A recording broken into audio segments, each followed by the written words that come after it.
அனைத்து இந்திய அண்ணா திராவிட கழகம் புரட்சி தலைவர் எம்ஜிஆர் என்ற ஒரு தெய்வத்தால் உருவாக்கப்பட்ட கட்சி.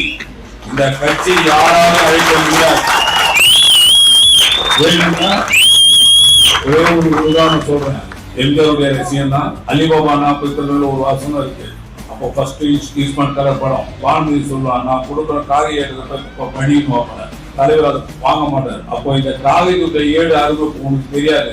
வருங்காலத்தில் செல்வங்கள், செல்விகள், ஆமாம் சாமிகள், பதவிகள் எல்லாம் வரும்போது காகித அருமை தெரியும். அப்பவே பானுமதி அம்மா புரட்சி தலைவரை பார்த்து சொன்னாங்க. அதே மாதிரி எப்படி சொன்னாலும் அதே மாதிரி புரட்சி தலைவர் மட்டும்தான் அந்த அமைப்பு இருக்குது. அதை தவிர எந்த நடிகர்களுக்கும் நடிகர் கும்பனுக்கும் இருக்காது. அதுக்கப்புறம் பாத்தீங்கன்னா புரட்சி தலைவர் கடவுளால் நிர்ணயிக்கப்பட்ட புரட்சி தலைவர் அம்மாவுக்கு மட்டும்தான் அந்த பாக்கியம் கிடைச்சது. அதுக்கப்புறம் பாத்தீங்கன்னா எளிய தொண்டனாக எடப்பாடி என்ற ஒரு கிளை செயலாளராக இருந்து இன்று தமிழ்நாட்டு முதலமைச்சராக இருந்து எதிர்கட்சி தலைவர் உருவான ஒரே முன்னாள் முதலமைச்சர் அண்ணன் எடப்பாடி.